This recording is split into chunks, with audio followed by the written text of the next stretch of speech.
ऊपर देने लगे हैं। इसमें हम कोई किसी के ऊपर ना एतराज़ कर रहे हैं ना कुछ कह रहे हैं, फैक्ट्स आपको बता रहे हैं और बता रहे हैं कि क्या हो सकता है क्या नहीं हो सकता। और इसके अंदर बहुत सारा जो है मैंने काम किया है, तो वो काम जो है आपको नज़र भी आएगा, तो आप सुने इसको और बड़े आपने इसको ध्यान से सुनना है। ध्यान से आप सुनेंगे तो आपको समझ में आएगा कि ये सिर्फ पाकिस्तान का नुकसान नहीं है, इसमें हिंदुस्तान का भी बेइंतहा नुकसान है। ये जो एयरलाइंस का तो मैंने आपको उनको बता दिया ना कि मिलियंस ऑफ डॉलर्स के एवरी मंथ, क्योंकि पाकिस्तान ने अपनी एयर स्पेस बंद कर दी है अब इंडिया के तैयारों के ऊपर, तो 500 मिलियन जो है उनको US dollars every single month नुकसान होएगा उनकी जो 4 मेन एयरलाइंस हैं। और अब जो है ये हम आपको बताते हैं कि पानी भी अगर बंद हुआ तो क्या हो सकता है। अच्छा, टेंशंस जो है ये दोनों जो आपको पता ही है कि ये आर्म्ड राइवल्स हैं और न्यूक्लियर आर्म्ड राइवल्स हैं, इंडिया और पाकिस्तान, इनके बीच में बहुत ज़्यादा बढ़ गई है। ये पहलगाम का जो अटैक हुआ है और इंडिया ने फौरन जो अपने बहुत सारे स्टेप्स लिए हैं उसके अंदर बोला है कि इंडस वाटर ट्रीटी जो है हम खत्म कर रहे हैं। इसके बारे में पहले भी ये लोग बोलते रहे हैं कि जी हम इसको करना चाहते हैं खत्म, लेकिन ये जो है इन्होंने अब जो है 2 दिन पहले तो बिल्कुल क्लियरली अपनी एज एन ऑफिशियल स्टेटमेंट दे दी। अच्छा, ये साइन हुआ था कराची के अंदर on September 19, 1960 between Jawaharlal Nehru and Ayub Khan साहब। ज़िशान जरा दिखाएं दोनों की जो तस्वीर। हाँ बिल्कुल, तो ये इन दोनों के बीच में बड़ा प्यार मोहब्बत था और इन्होंने कहा जी कि ये पानियों के जो मसले हैं इसको हल करने की ज़रूरत है। और आपको पता ही है कि इनके बीच में ये जो मुआहदा हुआ था, ये इसमें कोई इस तरह का वो नहीं था कि कोई यूनिलैटरली इसको ख़त्म कर सकता है, क्योंकि इसके अंदर इन्होंने जो मेन पार्टनर बनाया था वो वर्ल्ड बैंक को बनाया था। तो वर्ल्ड बैंक के ऑफिशियल्स भी उस वक्त आके इसके अंदर बैठे थे। अच्छा, उसके बाद 60 ईयर्स में आपको पता ही है कि पाकिस्तान ने और इंडिया ने बहुत सारी जंगें लड़ी, बहुत सारी लड़ाइयां हुई, लेकिन इंडस वाटर ट्रीटी जो है उसको खत्म नहीं किया गया। अब अगर हिंदुस्तान ने ये जो डिसीजन लिया है तो it is a serious Gamble. जो एनवायरमेंट से रिलेटेड लोग हैं या कि जो पानी के ऊपर काम करते हैं एक्सपर्ट्स, उन्होंने कहा जी कि इंडिया ने बड़ा सीरियस गैम्बल लिया है, क्योंकि इसकी वजह से पाकिस्तान के अंदर आप शायद चाहते हैं कि केओस और अनरेस्ट आ जाए, क्योंकि जैसे पाकिस्तान के लीडर्स ने भी कहा है कि इंडस जो है वो पाकिस्तान की लाइफ लाइन है। जाहिर है सूखा पड़ सकता है, लेकिन ऐसी भी कोई बात नहीं है। तो जो है ये इसको आपने बड़ा गलत तरीके से इसको हैंडल किया। दोनों न्यूक्लियर पावर्स हैं और दोनों के बीच में पानी के मसले के ऊपर फिर जो है एक लड़ाई भी हो सकती है, क्योंकि जब आप इंटरनेशनल किसी जो लॉ होता है उससे पीछे आते हैं तो वो बिल्कुल जो होती है आपकी स्टेटमेंट टू वॉर होती है, जो शो करती है। जैसे कि हमने आपको बताया कि हो सकता है जो इंटेलिजेंस रिपोर्ट्स हैं जिसका कि जिक्र इसहाक डार साहब ने भी किया है कि बहुत सारे अटैक्स जो है वो कर रहा है प्लान अलेजली इंडिया पाकिस्तान पे। अच्छा, तो पाकिस्तान जो है वो ये बिल्कुल अफोर्ड नहीं कर सकता है कि इंडिया जो है उनका पानी बंद कर दे। पानी, इसके जो मुआहदा हुआ था इसके मुताबिक पानी जो पाकिस्तान को मिलना है वो इंडस, झेलम और चनाब के रिवर से मिलना है, जो कि billions of cubic metres of water जो है पाकिस्तान को देते हैं बिटवीन मई एंड सितंबर, जब आइस मेल्ट होता है और ये पानी जो है इंडस बेसन के अंदर आता है। अब जो इंडिया है वो अपस्ट्रीम इंफ्रास्ट्रक्चर में है, अपर जो कहते हैं राइपेरियन उसके अंदर है, तो अपस्ट्रीम इंफ्रास्ट्रक्चर के अंदर है। और वो जो है वो कहता है जी मैं रोकूंगा, लेकिन उसके पास इतनी कैपेसिटी है नहीं कि वो पाकिस्तान के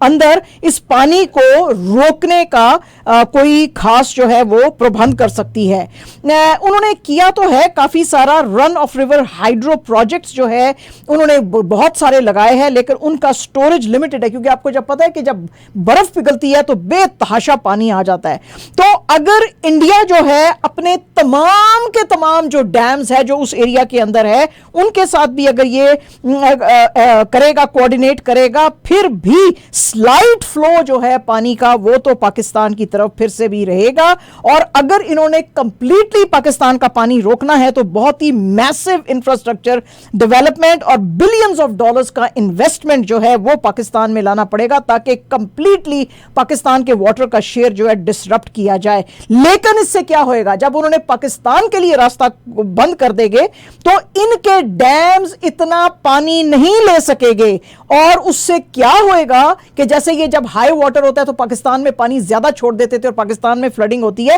इनके अपने जो इंडियन ऑक्यूपाइड कश्मीर है उसमें फ्लडिंग फिर आ जाएगा। अच्छा, इसमें ये सारी की सारी चीज बैकफायर भी कर सकती है, क्योंकि चाइना को फिर बढ़ावा मिल जाएगा। एक आपने प्रेसिडेंट सेट कर दिया ना कि मैं आपका पानी रोक लूंगा क्योंकि मैं अपर राइपेरियन के अंदर हूं। अब इंडिया के ऊपर भी एक अपर राइपेरियन है और वो है चाइना। चाइना एग्जैक्टली फिर ये जो कंट्रोवर्शियल मूव है इंडिया का, उसको मिरर कर सकता है और ब्लॉक कर सकता है। ब्रह्मपुत्रा का जो वाटर है, जो कि 30% ऑफ इंडिया का फ्रेश वाटर रिसोर्स इनको सप्लाई करता है, and 44% of total hydro power potential जो है उसके अंदर है, वो पूरा रोक सकता है उसको। अच्छा, चाइना जो है उसने बहुत सारे मेजर डैम्स भी बना लिए हैं ब्रह्मपुत्रा पे,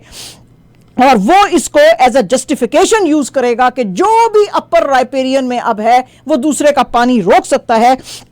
तो एज अ रिजल्ट मैं भी तुम्हारा पानी रोक सकता हूं। इंडस जो है वो ओरिजिनेट असल में करता है तिब्बत से, और इसी तरह ब्रह्मपुत्रा भी वहां से करता है। तो इंडिया जो है वो अकाउंट करता है 8% of Indus basin drainage, over 50% of Brahmaputra जो है वो। तो ये इसमें ये इंडिया को अब खतरा वैसा ही हो जाएगा जैसा कि इंडिया ने पाकिस्तान को दिया है, अगर चाइना ने बोल दिया कि मैं तुम्हारे ऊपर ब्रह्मपुत्रा का सारा पानी रोक रहा हूं। अक्टूबर 1 को भी लास्ट ईयर इंडिया ने कुछ ब्लॉक किए थे ट्रिब्यूटरी जो थे ब्रह्मपुत्रा के, for hydel project in Tibet, और इसके अंदर जो है इंडिया के बहुत सारे कंसर्न्स आए थे। उन्होंने बहुत सारा चाइना के ऊपर एतराज किया था कि चाइना अब डैम बिल्डिंग की तरफ जा रहा है, जिसकी वजह से हमको पानी नहीं मिलेगा, और उसकी वजह से इनकी काफी जो है वो टेंशन भी चलती रही। अब इसमें क्या होएगा कि इंडिया सिर्फ यही नहीं करेगा बल्कि अपने दूसरे नेबर्स जैसे कि बांग्लादेश हैं उनके साथ भी ताल्लुकात खराब कर बैठेगा, क्योंकि ये आने वाले दिनों में हो सकता है कि साइन करें एक 30-year गैंगेस वाटर ट्रीटी, जो कि वैसे ओरिजिनली तो साइन किया गया था 1996 में, लेकिन इसको और आगे अगर लेके जाना चाहते हैं तो लेके जा सकते हैं और साइन कर सकते हैं तीस्ता पैक्ट जो है वो भी। और इंडिया का जो ये मूव है, अब आप देखें कि फिर पाकिस्तान भी तो चुप नहीं बैठे रहेगा। आपको तो पता ही है कि इंडिया ने और चाइना ने ऑलरेडी पाकिस्तान के अंदर बिलियंस ऑफ डॉलर्स का इन्वेस्टमेंट किया है, तो पाकिस्तान फिर फास्ट ट्रैक करेगा बिल्डिंग ऑफ डैम्स। और अगर ये मैसिव डैम प्रोजेक्ट्स पाकिस्तान ने बनाने शुरू कर दिए तो फिर तो मतलब है इनका ये सारे का सारा काम जो है वो धरे का धरा रह जाएगा, क्योंकि पाकिस्तान इस वक्त मैसिव डैम प्रोजेक्ट्स जिन पे काम कर रहा है वो हैं डायमर, भाषा, दासू और मोहम्मद का। इंडिया का जो ये रिसेंट ये जो थ्रेट है पाकिस्तान को, ये बहुत ही जो है वो बुरी प्रेसिडेंस इलाके के अंदर सेट करेगा, बुरी यानी कि मिसाल सेट करेगा। और इंडिया को यह नहीं भूलना चाहिए कि इस सारे मामले में मेजर स्टेक होल्डर जो है वो चाइना भी है, जो इन्वेस्ट कर सकता है। उसने किया भी है पाकिस्तान में और भी करेगा, अगर पाकिस्तान उसको कहेगा कि जी ये सारे डैम्स इधर जो है वो आप बना लो, और पाकिस्तान के हाइड्रो इलेक्ट्रिक पावर सेक्टर के अंदर वो उनकी हेल्प करेगा। पाकिस्तान आर्मी जो है उसका भी फिर काइनेटिक रिस्पॉन्स आएगा, जैसे कि आज ख्वाजा आसिफ ने भी बोला कि हम पहल नहीं करेंगे, लेकिन अगर हिंदुस्तान की तरफ से कुछ पहल हुआ तो फिर हम भी, तो मिलिट्री जो है पाकिस्तान उसका भी फिर काइनेटिक रिस्पॉन्स होएगा, इसकी वजह से वॉर आएगी। जाहिर है कि इसके अंदर यूएस और वर्ल्ड बैंक चुप नहीं बैठे रहेंगे, वो भी थोड़े दिनों में आप शायद देखेंगे कि वो इंटरवीन करेंगे और ये सारी सिचुएशन को प्रिवेंट करेंगे, क्योंकि आज यूनाइटेड नेशंस के जो सेक्रेटरी जनरल है एंटोनियो गुतरस, उन्होंने तो ऑलरेडी कह दिया कि ये बड़ा कंसर्निंग दोनों के बीच में मसला है। 2013 की एक रिपोर्ट आई थी, water cooperation for securing world, और ये रिपोर्ट लाए थे स्ट्रेटेजिक फोरसाइट ग्रुप वाले, जिसमें कि इन्होंने कहा था कि दुनिया के अंदर 148 स्टेट्स जो है वो वाटर रिसोर्सेज के ऊपर फाइट करती है। इसमें से जो 37 नेशंस है उनके ऊपर तो हमेशा वॉर का जो तलवार है वो लटकता रहता है, क्योंकि ये जो वाटर के मामले हैं ये सिर्फ वाटर के मामले इन 37 कंट्रीज में नहीं है, इसमें लैंड का, आइडेंटिटी का, आइडियोलॉजी का, हिस्ट्री का भी बहुत सारा मामला है। और इंडिया जो है उसको आज जो इंडिया में जो हैं, जो एक्सपर्ट्स हैं, उन्होंने आज इंडिया को कहा है, हिंदुस्तान को, कि भाई आप बेशक अगर आप ये नेहरू के ज़माने के ट्रीटी से हैप्पी नहीं हो तो पाकिस्तान के साथ बैठ के एक रीनिगोशिएट करो, ये सारा फिर से इंडस वाटर ट्रीटी फिर से रीनिगोशिएट करो under of course international mediation. यानी कि जैसे कि पहले वर्ल्ड बैंक बैठा था, तो अभी आप अपने मतलब का कोई भी आदमी बिठाना चाहते हैं, क्योंकि अगर ऑल आउट वॉर हुई तो फिर कोई भी विनर्स उसके अंदर नहीं होएगा। तो इसलिए जनाब ये जो चीज़ें हैं इतनी भी सिंपल नहीं हैं जितनी कि आपको दिख रही है कि जी बस इंडिया बंद कर देगा पानी, उसके अपने इलाकों में भी आ सकते हैं फ्लडिंग, चाइना भी अपना जो है पानी बंद कर सकता है, और जैसा वो क्रिएट करेगा प्रॉब्लम पाकिस्तान में, उसके अपने ऊपर भी फिर प्रॉब्लम्स क्रिएट हो सकते हैं। तो हम तो यही बोलेंगे कि ज़रा सारों को ही होश का नाखून लेना चाहिए और थोड़ा ज़रा सोच समझ के ये फ़ैसले जो है वो करने चाहिए, क्योंकि ये किसी के इंटरेस्ट में नहीं है। तो हम होप करते हैं कि आने वाले दिनों में शायद ये लोग बैठेंगे और इसके ऊपर बात करेंगे।